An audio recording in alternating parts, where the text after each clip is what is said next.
5. And now, Pastor Comparet. This is Bertrand L. Comparet, and I want to talk to you about Israel's fingerprints. The Bible is written about and addressed to God's people Israel.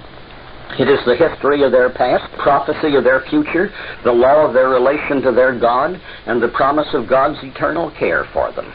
The common misconception that the Jews are Israel, or all that remains of them, has made the Bible meaningless and most of it apparently false to those who hold this mistaken belief. It is just as though you took a good history of the United States, but wherever the name United States appeared therein, you erased it and wrote China in its place. As a history of China, it would be obviously false, but if you applied it to the right nation, it would be clearly true. The Bible's history of Israel's past is known to be accurate, and its prophecies of Israel's future have been fulfilled in every detail, down to the present day. When the police have the fingerprints of a wanted man, they know that the man whose fingerprints match those they have is the man they seek. Likewise, when we find the people to whom God has fulfilled all of his promises and prophecies to Israel, we have found Israel. Today, the Anglo-Saxon, Scandinavian, and Germanic nations have Israel's fingerprints in every detail. When we realize that we are Israel, the Bible becomes full of meaning for us. It is our history. It contains God's promises to us. It gives us courage to face the terrible upheaval into which all the world is being drawn. If you will only read the Bible with an open mind, taking no man's word for it, but proving for yourself what the Bible says, then comparing that with what you know of present-day history, you will see that we are God's people Israel, and that, however terrible the trial ahead, we will be brought safely through it when we turn to God. First, let us briefly review the ancient history of Israel. God first made his promises of wonderful blessings to Abram, changing his name to Abraham, meaning father of nations. Note that this is in the plural, nations. God repeated his promises to Abraham's son, Isaac, and again to Isaac's son, Jacob, whose name God changed to Israel, which means he will rule with God. Israel had 12 sons. The descendants of each son became in time a tribe under its ancestor's name. Thus all the descendants of Dan became the tribe of Dan. All the descendants of Benjamin became the tribe of Benjamin, and so forth. For many centuries, all members of all the 12 tribes collectively were known as the children, that is, descendants of Israel. However, do not confuse this with the later house or kingdom of Israel, about which I will have more to say later. Israel and his 12 sons with their families went into Egypt, as you will remember. And after about 2.5 centuries, their descendants left Egypt in the Exodus under the leadership of Moses. For several generations, they were ruled by judges appointed by God. Later, they unwisely copied the customs of the surrounding nations and demanded a king. So Saul became their first king, ruling the 12 tribes as a single nation. This unified nation of 12 tribes, like the United States of 50 states, continued until the death of Solomon in 975 BC, when it broke into two nations, Israel and Judah. 1 Kings, chapters 11 and 12, tell us how Solomon finally fell into idolatry, misgoverned the people, and burdened them with excessive taxes. Yes, they babbled about new deals and new horizons in those days, too. When his son Rehoboam succeeded Solomon as king in 975 BC, the weary people petitioned him to ease their burdens.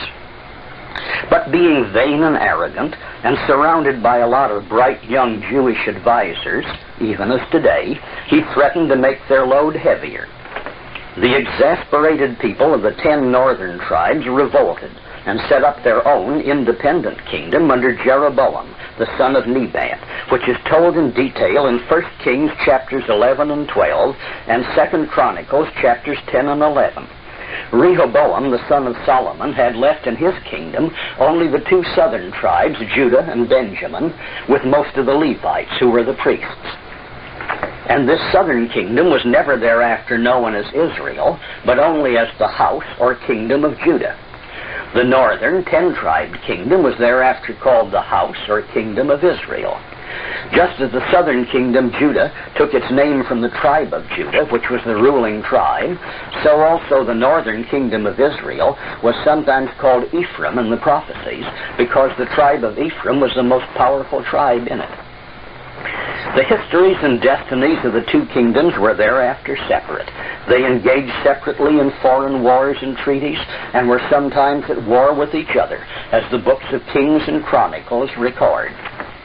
From the time of this separation, 975 BC, the Bible very carefully distinguishes between the southern 2-tribe nation of Judah and the northern 10-tribe nation of Israel. This distinction is kept clear both in the historical record of what is past and the prophetic record of what is to come. It would take me all day to cover them all, but for a few examples, see the following. The distinction is made historically in 2 Samuel 19, verses 40 to 43, 1 Kings 14, verses 19 to 21, chapter 15, verses 1 to 33, chapter 16, verse 8, 2 Kings chapter 3, verses 1 to 9, 2 Chronicles chapter 16, verse 1, chapter 5, verses 5 to 10, and many others.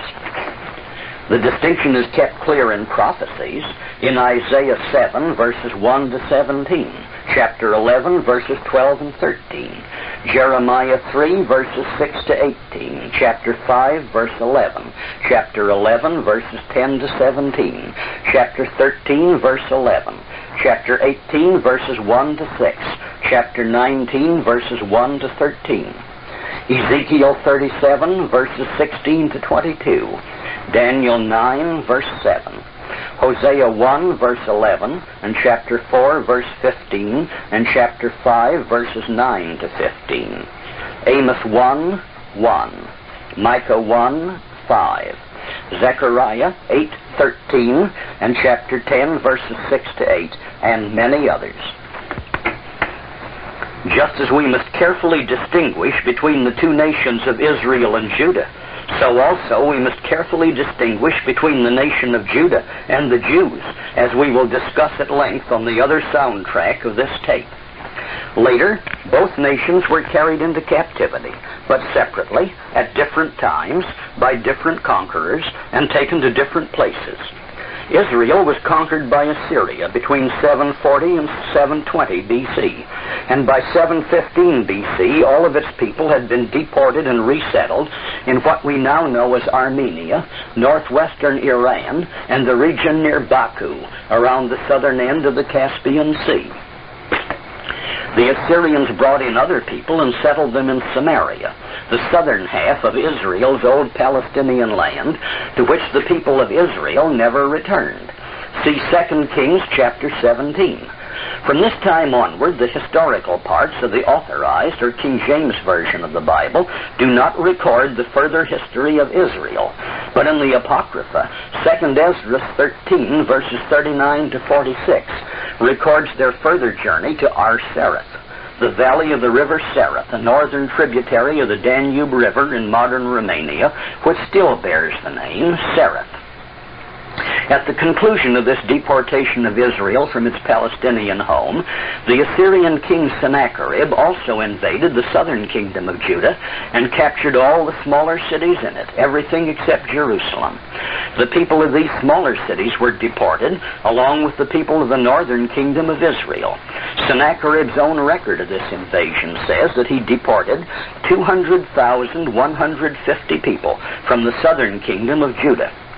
2 Kings 18, verse 13, and Isaiah 36, verse 1, mention his capture of these cities. Thus, the Assyrian deportation of Israel included the entire population of the northern kingdom of Israel and a considerable representative share of the southern kingdom of Judah. From this time on, these people became the so-called lost 10 tribes of Israel. As we shall see, God took good care of them as he had promised, and you who are listening to this are among their descendants. The kingdom of Judah, on the other hand, did not go into captivity until 606 to 585 BC, and it was conquered by Babylon, not Assyria. They were deported to the city of Babylon and settled nearby, a little south of Baghdad in what is now southern Iraq. Not quite all of them were deported, a few of the poor being left behind to cultivate the land, and no other people were brought in to resettle the land. See 2 Kings chapters 24 and 25.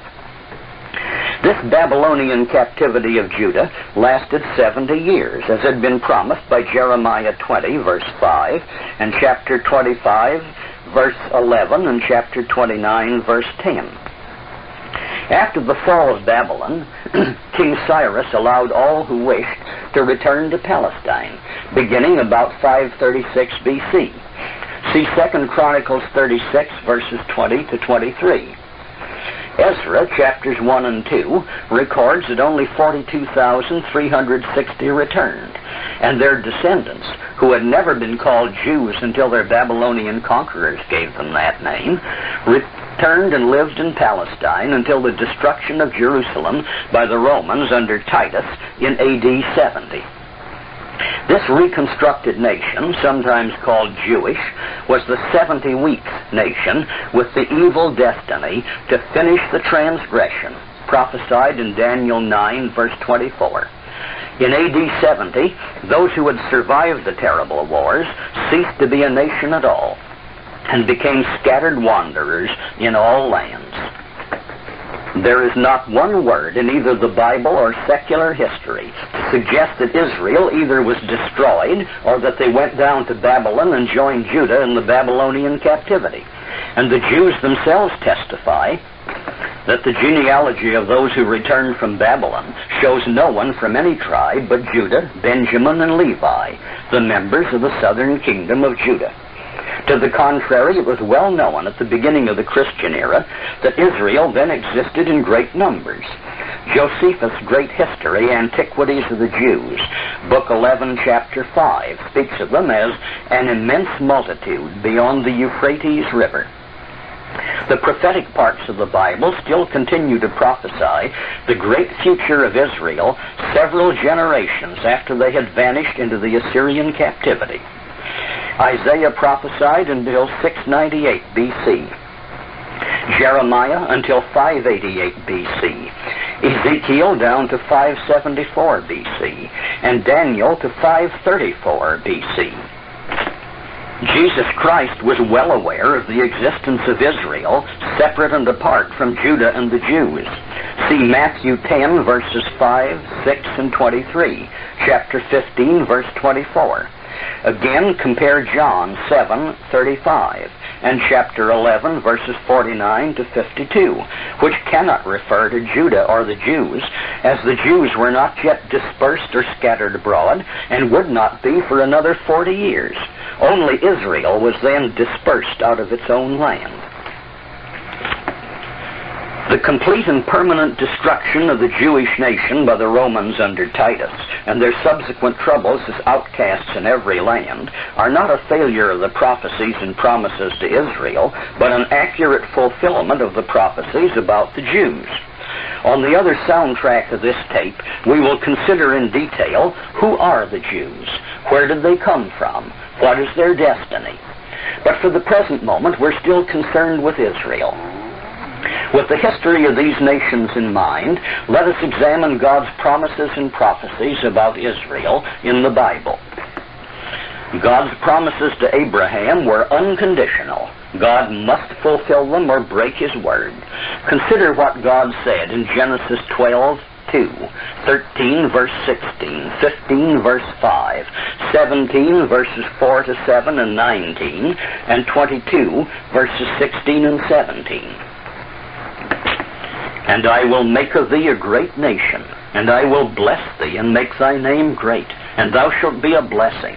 And I will make thy seed as the dust of the earth, so that if a man can number the dust of the earth, then shall thy seed also be numbered. As for me, behold, my covenant is with thee, and thou shalt be a father of many nations.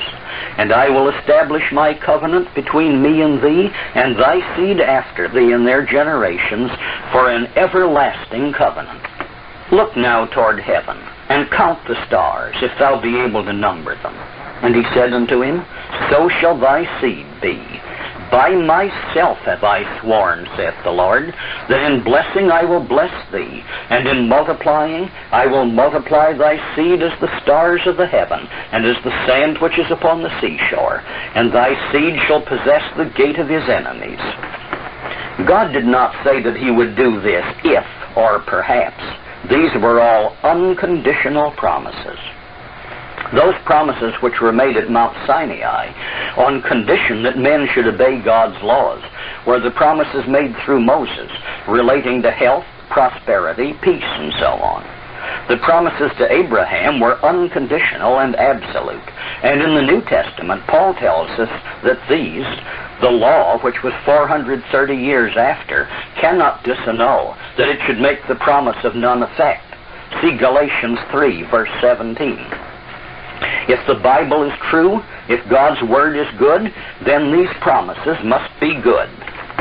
God repeated these promises unconditionally to Isaac in Genesis 26, verse 24. Sojourn in this land, and I will be with thee and will bless thee. For unto thee and unto thy seed I will give all these countries, and I will perform the oath which I swore unto Abraham thy father. And I will make thy seed to multiply as the stars of heaven. And I will give unto thy seed all of these countries. And in thy seed shall all the nations of the earth be blessed. Again, in the 28th and 35th chapters of Genesis, God repeated his promises unconditionally to Jacob, who is Israel, our ancestor. I am the Lord God of Abraham thy father, and the God of Isaac. The land whereon thou liest, to thee will I give it, and to thy seed. And thy seed shall be as the dust of the earth. And thou shalt spread abroad to the west and to the east, and to the north and to the south. And in thee and in thy seed shall all the families of the earth be blessed. And behold, I am with thee, and will keep thee in all places whither thou goest, and will bring thee again into this land. For I will not leave thee until I have done that which I have spoken to thee of. Be fruitful and multiply. A nation and a company of nations shall be of thee, and kings shall come out of thy loins. There can't be any evasion of these promises, and God has always honored them. Even when the children of Israel worshipped the golden calf while Moses was on Mount Sinai receiving the 10 Commandments, God didn't destroy them for the sake of these promises. See Exodus 32, verses 7 to 14. In many places, the New Testament recognized these promises as being still in full effect. For example, in Hebrews 6, verses 13 and 17. For when God made promise to Abraham, because he could swear by no greater, he swore by himself, wherein God, being willing more abundantly to show unto the heirs of promise the immutability of his counsel, confirmed it with an oath. Again in Romans 11, verses 1 and 2, chapter 9, verses 4 and 5, and chapter 15, verse 8, Paul tells us, I say then, hath God cast away his people? God forbid. For I also am an Israelite, of the seed of Abraham, of the tribe of Benjamin. God hath not cast away his people which he foreknew, who are Israelites, to whom pertaineth the adoption, and the glory, and the covenants, and the giving of the law, and the service of God, and the promises, whose are the fathers, and of whom, as concerning the flesh, Christ came. Now I say that Jesus Christ was a minister of the circumcision for the truth of God, to confirm the promises made unto the fathers. So these are the promises of God. If they are false, then the Bible is false. But if they had been fulfilled, then the people to whom they were fulfilled are thereby identified as Israel. But the separate and very different prophecies relating to the Jews show that the promises and prophecies to Israel had no reference to the Jews. Let's look at a few of them. Israel was to have a change of name, while the Jews' name was left to them as a curse. In Isaiah 65, verse 15, God tells the Jews, "And ye shall leave your name for a curse to my chosen. For the Lord God shall slay thee, and call his servants by another name." But who are God's servants? In many places God repeats this. "But thou, Israel, art my servant. Thou art my servant. I have chosen thee, and not cast thee away." For example, see Isaiah 41, verses 8 to 10. Chapter 43, verses 1 and 10. Chapter 44, verses 1, 2, 21, and 22, and many others. This has been fulfilled. Israel is no longer called by its old name, but the Jews have retained their name for a reproach and a proverb, a taunt and a curse, as Jeremiah 24, verse 9 says. Again, the Jews were to be known by their faces. Isaiah 3, verse 9 says, "The show of their countenance doth witness against them, and they declare their sin as Sodom. They hide it not. Woe unto their soul, for they have rewarded evil unto themselves." And to this day, the Jew is known by his face, and even getting his nose bobbed can't always hide it. It is a witness against him, while Israel is not so marked. Israel was to become a great nation and also a company of nations, and to be a nation forever and to have a king forever. See Genesis 35, verse 11, Jeremiah 31, verses 35 to 37, and chapter 33, verse 17, Psalm 89, verses 3 and 4, 2 Samuel 7, verses 13 to 16, Isaiah 9, verse 7, Luke 1, verses 32 and 33, and so forth. These say, "A nation and a company of nations shall be of thee. Thus saith the Lord, which giveth the sun for a light by day, and the ordinances of the moon and of the stars for a light by night.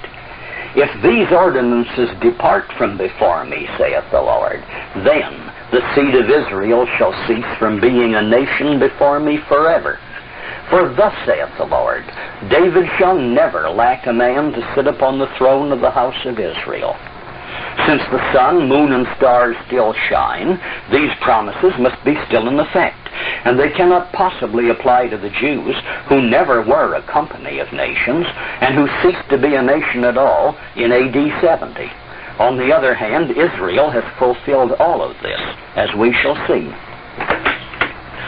God said that the Jews were to be destroyed as a nation, and to become scattered outcasts in all lands. In the 18th chapter of Jeremiah, God used the parable of the potter making a clay bottle on the potter's wheel, and on the first trial, the bottle was spoiled. So the potter mashed it back into a lump and tried again, and on the second trial, he made a perfect bottle. God said that he would remake Israel into the kind of nation he wanted, just as the potter had done with the soft clay. But in the next chapter, Jeremiah 19, God told the prophet to get an earthen bottle which had been burned hard, and to assemble the elders and important men of Jerusalem.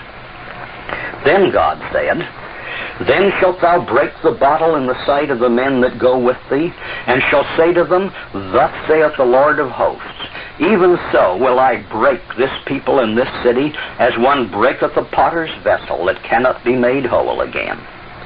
Again, in Jeremiah 15, verse 4, and chapter 24, verse 29, God said of the Jews, "And I will cause them to be removed into all the kingdoms of the earth, because of Manasseh, the son of Hezekiah, the king of Judah, for that which he did in Jerusalem. And I will deliver them to be removed into all the kingdoms of the earth for their hurt, to be a reproach and a proverb, a taunt and a curse, in all the places whither I shall drive them." In fulfillment of this, after the 70 weeks, or 490 years of Daniel 9, verse 24, were completed, Titus, the Roman general, destroyed Jerusalem in AD 70, and the Jews were broken as a nation, and have had no king of their own. In John 19, verse 15, they spoke truly, "We have no king but Caesar." Israel, on the other hand, was to become a very numerous people. besides the many statements of this in Genesis chapters 13, 15, 22, 16, 26, and 28, it is repeated in Hosea 1, verse 10. Yet the children of Israel shall be as the sand of the sea, which cannot be measured or numbered. The Jews, on the other hand, were to be reduced to a remnant. In Ezekiel 5, verses 11 and 12, God said, Wherefore, as I live, saith the Lord God, surely because thou hast defiled my sanctuary with all thy detestable things and with all thine abominations, therefore will I also diminish thee. Neither shall mine eye spare, neither will I have pity. A third part of thee shall die with the pestilence, and with famine shall they be consumed in the midst of thee, and a third part shall fall by the sword round about thee, and I will scatter a third part into all the winds, and I will draw out a sword after them. See also Jeremiah 15, verses 7 to 9, and so forth. The total Jewish population of the world is estimated today to be about 16 million people. Almost exactly what it was estimated to be just before Hitler's completely mythical massacre of 6 million Jews who were not killed at all. They are not so prolific that in 20 years they could increase their numbers by 60%, as they would have to do if the alleged massacre was true. To conceal this fact, the Jews now seek to falsify the records.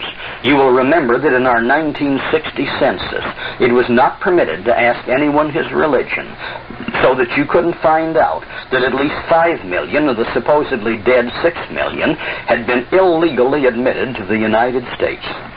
But this 16 million is certainly not, as the stars of the heavens or as the sand which is upon the seashore, for numbers. For another thing, Israel was to become blind to its identity. In Romans 11, verse 25, Paul comments that blindness in part has happened to Israel. This is in fulfillment of Isaiah 42, verses 19 and 20. Who is blind but my servant, or deaf as my messenger that I sent, seeing many things, but thou observest not, opening the ears, but he heareth not? You remember that God's servant is Israel. The Jews, on the other hand, are not blind to their identity. They know their origin and history, although they try to fool you into thinking that they are Israel. And generally, they've succeeded in this deception. Again, Israel was to receive the new covenant, Christianity. Jeremiah 31:33 prophesied it, and in Hebrews 8, verse 10, Paul quotes it in proof of this. But this shall be the covenant that I will make with the house of Israel after those days, saith the Lord. I will put my law in their inward parts, and write it in their hearts, and I will be their God, and they shall be my people. Have the Jews received the new covenant? Of course not. As the beloved Apostle John said in 1 John 2, verse 23, Whosoever denieth the Son, the same hath not the Father. And in John 15, verse 23, Jesus Christ himself said, He that hateth me, hateth my Father also. The Jews do not fulfill any of the principal prophecies concerning Israel. Therefore, the Jews are not Israel. On the other soundtrack of this tape, we will see who the Jews are. But does Israel exist today, or has God violated all of his promises? Yes, Israel exists today, for the Anglo-Saxon, Scandinavian, and Germanic peoples have received the fulfillment of God's promises and prophecies. First, they are a great nation and a company of nations, all of the same race. The United States is the largest civilized nation in the world. Its population is exceeded only by China, India, and Russia. It is the richest, the most advanced, the most benevolent in its policies, and has the greatest degree of liberty of any large nation. Between the two world wars, the former British Empire was officially reorganized into the British Commonwealth of Nations. Canada and Australia are independent nations. The Scandinavian and Germanic nations are of the same blood, have largely the same customs, and can be identified historically as the peoples who furnished most of the population of the British Isles and its colonies and the United States. Second, they are very numerous, as the prophecies said Israel would be.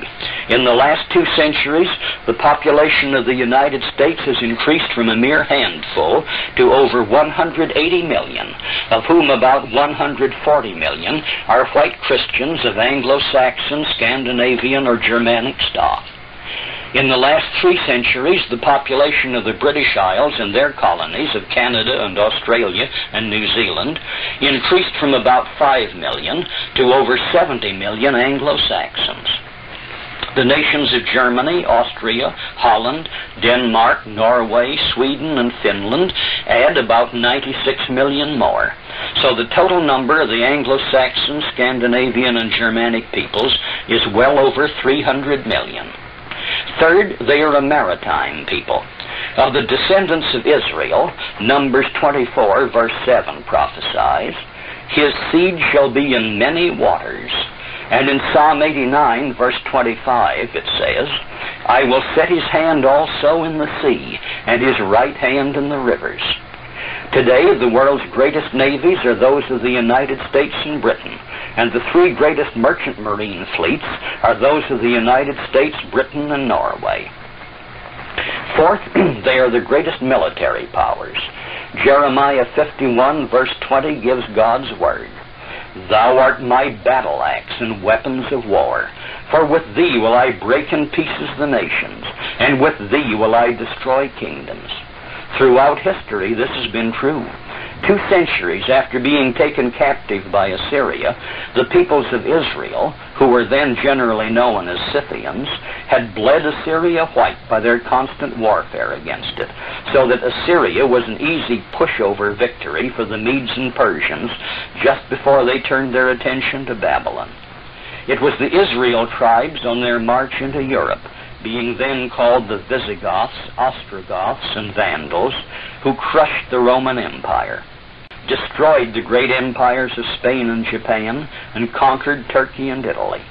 Not without heavy cost, of course, for the promises of easy victory were among the promises made through Moses, and these were conditional upon keeping the law. But the promise of final victory so great that the enemy is shattered, even though the cost be heavy, this promise is unconditional, and it has been consistently fulfilled to only one people, those whom we identify as Israel. Fifth, they possess the gates of their enemies.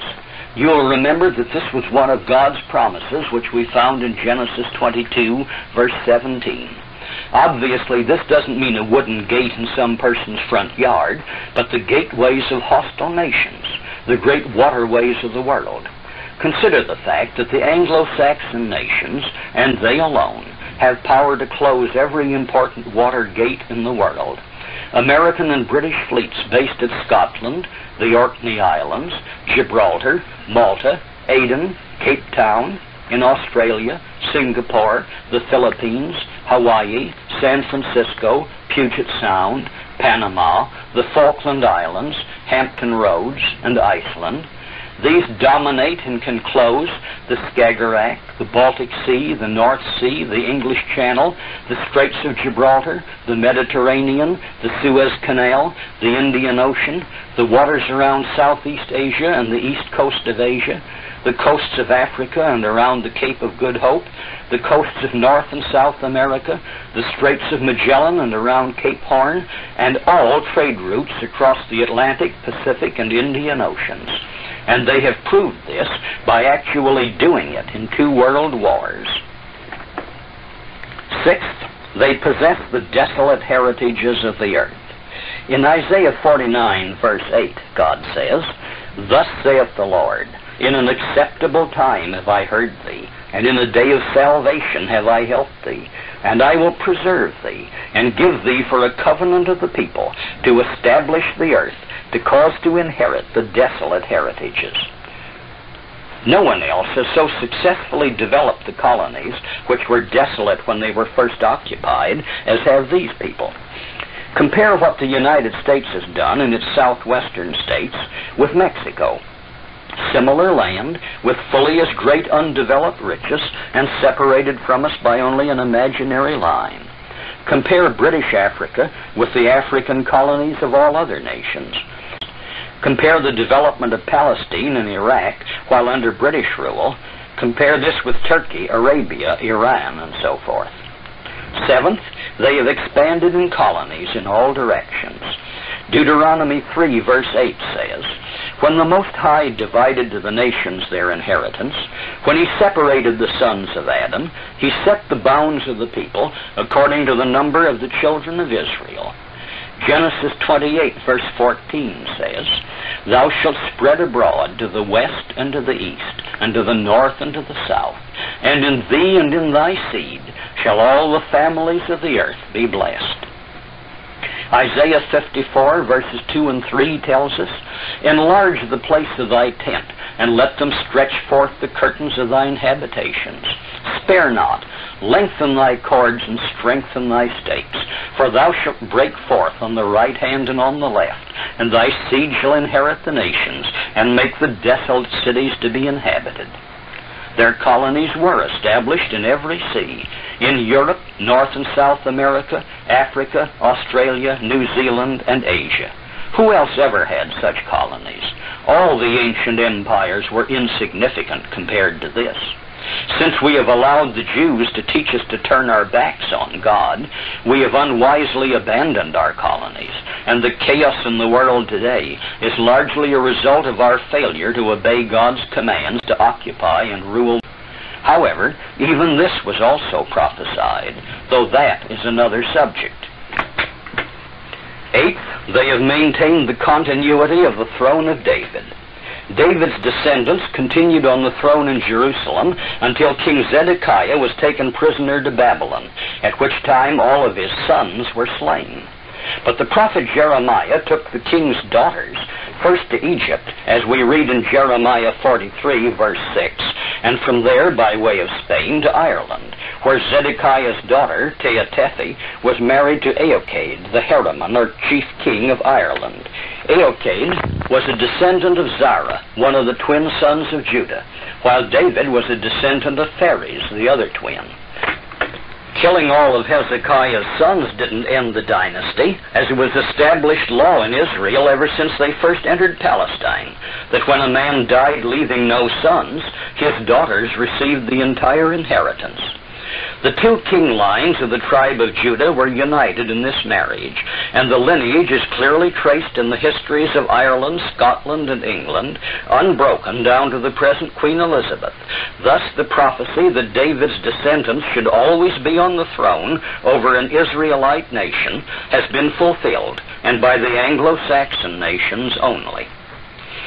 This is covered but a tiny fraction of the Bible's proof that the Anglo-Saxon, Scandinavian, and Germanic people are the Israel of the Bible.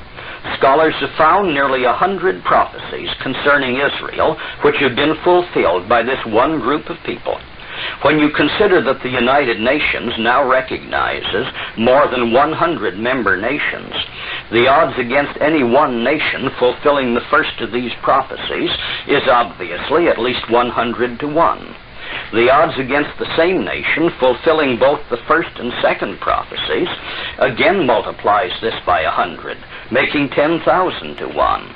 And the odds against the same nation fulfilling the first, second, and third prophecies becomes 1,000,000 to 1. And so forth. Well, you figure it out. Keep on multiplying by 100, even 50 more times. But even that isn't all. A group of nations, all of the same blood, have done this. Not a random assortment like China and Spain, or Egypt and Brazil, but all of the same racial group. So this again multiplies the odds. Do you think that all this could have happened by mere accident? And if you do think that this was pure accident, then what has become of God's prophecies and promises? Was God too ignorant to know that he couldn't make good on his word, and that all the things he had promised to Israel would never get there, but would all be taken by other people? No, I don't think that God made any failures or any mistakes. He promised and prophesied many things about Israel.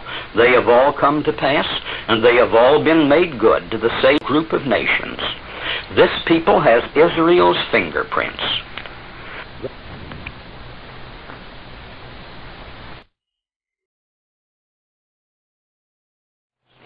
Then followed the siege of Jerusalem, which was ended when the angel of the Lord killed 185,000 Assyrian soldiers in one night, and Sennacherib gave up the siege and fled back to his own land.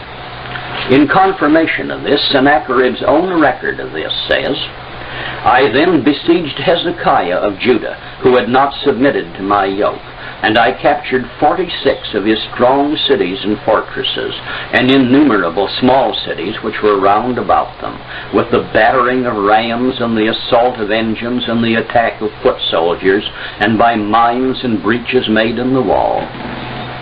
I brought out therefrom 200,150 people, both small and great. Hezekiah himself, like a caged bird, I shut up within Jerusalem, his royal city. Ancient kings were boastful of their victories, but never of their defeats. So King Sennacherib tactfully fails to state how the siege of Jerusalem ended. But he does confirm the capture of all the other cities of Judah and the deportation therefrom of 200,150 people.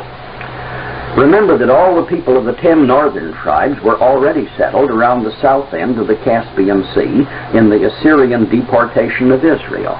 Now to them was added a large portion of the 2 southern tribes of Benjamin and Judah, so that the Assyrian deportation included all of the 10 tribes and a substantial representation from the other 2. These were the people who became your ancestors and mine when they moved into Europe. Over the years, the increasing numbers of the Israelite tribes expanded northward along both sides of the Caspian Sea. They were not basically city builders, but farmers and herdsmen. Probably in the early part of their stay there, the Assyrians sternly discouraged the building of cities, which would naturally be fortified centers of resistance. As they were moving into this area, herded along as prisoners, robbed of all their belongings, they had to make themselves brush shelters or booths where they stopped for any length of time. Here in the southwest, our Indians call such a brush shelter a wickiup. The Hebrews called it a sukkah, applying the name also to a tent. It was the only house a nomad owned. The plural of sukkah was sukkoth. Gradually, this was slurred over into skuth and used of a tent dweller or nomad. And finally, among the Greeks, this was slurred over into Scyth and Scythian. The great carving on the Behistun rock, made about 516 B.C., carried inscriptions showing the many different nations who were tributary to King Darius I of Persia. These inscriptions were written in Old Persian, in Median, and in Assyrian. They showed that among these were a Scythian nation, called in Assyrian and Babylonian Gimri, the name meaning the tribes. From Gimri was derived the name of the Cimmerians, who settled somewhat to the north and into the Ukraine. But the Behistun inscriptions also stated that these people were called Sakka in Persian and Median. So already the later names are beginning to evolve. The great Greek historian Herodotus, who lived from 484 to 425 B.C., and who was generally called the father of history, speaking of these people, says, the Sakkai, or Scyths, were clad in trousers, and had on their heads tall, stiff caps rising to a point. They bore the bow of their country and the dagger, besides which they carried the battle axe, or sagirus. They were in truth Energian Scythians, but the Persians called them Sakkai, since that is the name which they give to all Scythians. Incidentally, some of the magnificent carved walls of the ancient ruins of the Persian palace at Persepolis show illustrations of those Sakkai in their trousers and pointed caps, bringing tribute to the Persian king. We are now getting further clues to these people. Herodotus says that the Scythians, or Sakkai, first appeared in that land in the 7th century B.C., which is the very same period in which the tribes of Israel were settled there by their Assyrian conquest.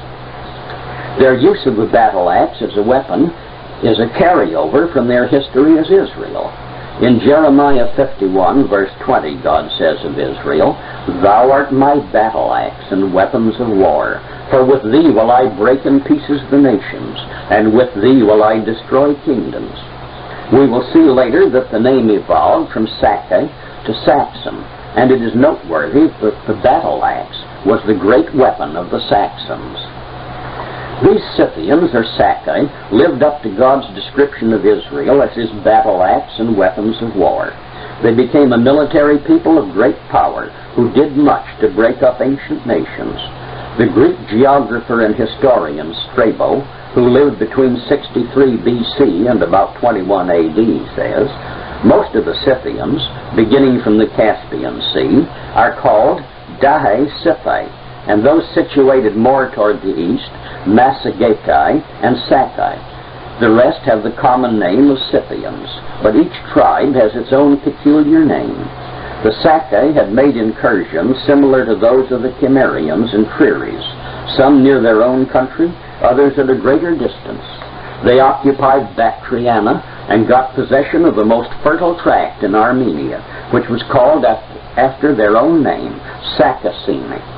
They advanced even as far as the Cappadocians, those particularly situated near the Euxine Sea, which today we call the Black Sea, who are now called the Pontici. This was but the early part of their expansion, however. When a century had elapsed since their deportation to this land of Scythia, they had grown strong enough to begin the long series of harassing wars against their conquerors, the Assyrians. They lacked the strength to capture the powerfully fortified group of cities around the Assyrian capital, and in turn, their nomadic habits made it easy for them to retreat before a too powerful Assyrian army.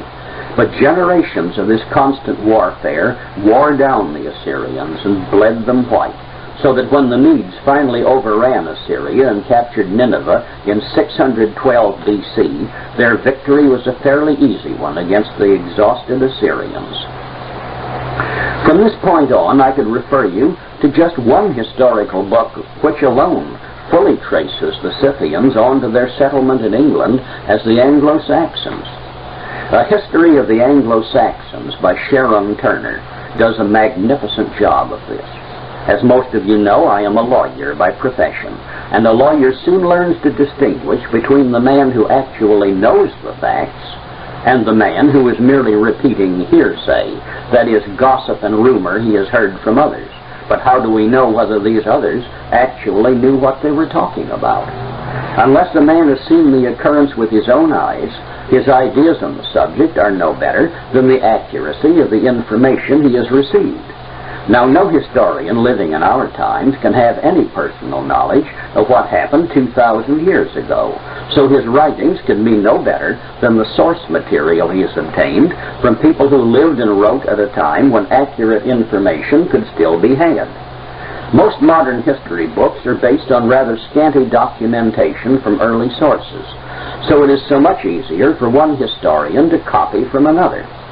But Sharon Turner's History of the Anglo-Saxons is one of the most thoroughly documented historical studies ever produced, and its reliability is beyond question. He traces the Anglo-Saxons of Britain back to the Scythians. Unfortunately, he doesn't go the one step further and trace the Scythians back to Israel, but we can do that from other sources. But let us go back to the Scythians as the people of Israel became known in the land to which they were deported. Diodorus Siculus, a Greek historian who lived in the times of Julius and Augustus Caesar, says this: "The Scythians anciently enjoyed but a small tract of ground, but through their valor, growing stronger by degrees, they enlarged their dominion far and near, and attained at last to a vast and glorious empire. At the first, a very few of them, and those very despicable for their mean origin, seated themselves near to the river Araxes. Afterward, one of their ancient kings, who was a warlike prince and skillful in arms, gained to their country all the mountainous parts as far as to Mount Caucasus. Sometime afterward, their posterity, becoming famous and eminent for valor and martial affairs, subdued many territories. Then, turning their arms the other way, they led their forces as far as to the river Nile in Egypt. Other historians record that blonde Scythians made an expedition against Palestine and Egypt about 626 B.C. The town of Scythopolis in the Jordan Valley is named for a settlement which they made on this raid. But to continue with Diodorus Siculus, he says, this nation prospered more and more, and had kings that were very famous, from whom the Sakas and the Massagetae and the Arimaspians and many others called by other names derived their origin. Amongst others, there were 2 remarkable colonies that were drawn out of the conquered nations by those kings. The one they brought out of Assyria and settled in the country lying between Paphlagonia and Pontus. The other out of Media, which they placed near the river Tanais, which people are called Sauromations. Note how God's destiny for these people worked. They would not leave behind any pockets of their people in the lands where their conquerors had settled them. But when they had gained great power, they came back and picked up any who remained, taking them on into the migrating mass. Likewise, history records that after the overthrow of Babylon by the Medes and Persians, the Scythians raided it, carrying off with them such of the people of Judah and Benjamin as were not going back to Jerusalem. Even in early times, before the final mass movement into Europe, the Scythians had already begun their march to their new homelands, where some of them had already arrived before the beginning of the Christian era. Pliny the Elder, a Roman historian who lived from 23 to 79 A.D., says this: the name Scythian has extended in every direction, even to the Sarmatai and the Germans. But this ancient name now is given only to those who dwell beyond those nations and live unknown to nearly all the rest of the world. Beyond the Danube are the peoples of Scythia. The Persians have called them with the general name of Sake, which properly belongs only to the nearest nation of them. The more ancient writers give them the name of Arameans. The multitude of these Scythians is quite innumerable. In their life and their habits, they much resemble the people of Parthia, Persia, as we would say today. The tribes among them that are better known are the Sake, the Massagetae, the Dehai, etc. Others have noted this early migration into Germany. For example, Herodotus mentions a migration and settlement of a people he calls the Sigainoi, who themselves claim to be colonists from Media, and who migrated as far as the river Rhine in northern Europe. Remember that among the places the Israelites were resettled by the Assyrians were the cities of the Medes, and these people themselves said they had come from Media. Also note that Pliny the Elder said that the more ancient writers give them the name of Aramea, that is, Aramean. In modern language we would say Syrian. In Deuteronomy 26 verse 5, every Israelite was commanded to confess that a Syrian ready to perish was my father, and he went down into Egypt and sojourned there with a few, and became a nation great, mighty, and populous. Hence, these ancient writers could correctly identify the Israelite Scythians as Arameans, for they had come from a land which was part of Greater Syria. Among the tribe of the Scythians, the Massagetae attracted the notice of all the ancient historians by their numbers and their warlike ability. Those who described them in more detail divided them into the Massagetae and the Thesagetae. The Getae part of the name soon evolved into Goth. The Massagetae were the greater Goths, and the Thesagetae were the lesser Goths. Thus we already find among the Scythians names we can identify as the people who later conducted the great migrations into Europe. The Goths, as we know, were later called Ostrogoths, meaning East Goths, and Visigoths, which means West Goths. But to go back a few centuries, The Sacae were allies of the Medes and Persians in the attack upon Babylon in 536 B.C. Remember that God had said that Israel was my battle axe and weapons of war. For with thee will I break in pieces the nations, and with thee will I destroy kingdoms.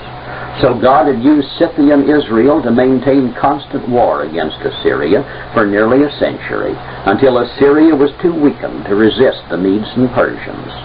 Then God used Scythian Israel, the Sacae, to help in the conquest of Babylon when its time had come. Later, King Cyrus of Persia was foolish enough to try to conquer his former allies, the Sacae, but he was killed in the battle. King Darius also tried to conquer them, but they being a nomadic people, they retreated before his massive armies until he gave up and retired. Professor George Rawlinson says that the original development of the Indo-European language took place in Armenia, which, you will remember, was at that time occupied by Scythian Israel. Certainly from these people we can trace the introduction of this language into Europe. This powerful and increasingly numerous people thereafter spread further north, both east and west of the Caspian Sea.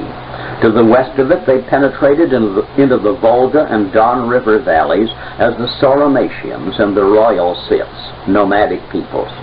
To reach these lands they had come up through the Caucasus Mountains by a great pass, which is today occupied by the Georgian military road. Perhaps the communists have changed the name of this pass in recent years, but from ancient times until within our own lifetime, this pass was known as the Pass of Israel. The white race of Europe is often called Caucasian because the ancestors of many of them did thus come out of the Caucasus Mountains. When Alexander the Great began his great marauding expedition across Western Asia and as far as India, he had to skirt the edge of the lands held by the Scythians. In his limitless vanity and ambition, he wanted also to conquer them. But it is recorded their ambassadors said they would never surrender to him, that they were nomadic peoples who, if they couldn't resist, could retreat indefinitely before his armies, and they had no wealthy cities for him to occupy and loot. Alexander invaded their lands long enough to fight one severe battle with them, defeating the Scythian forces he met. But this was evidently just as a lesson to them not to attack the flanks of his forces, for he led his forces out of their territory and never returned to the attack. Remember that Israel is God's battle axe and weapons of war. They had already weakened Assyria, and as allies of the Medes and Persians had helped to overthrow Assyria and Babylon.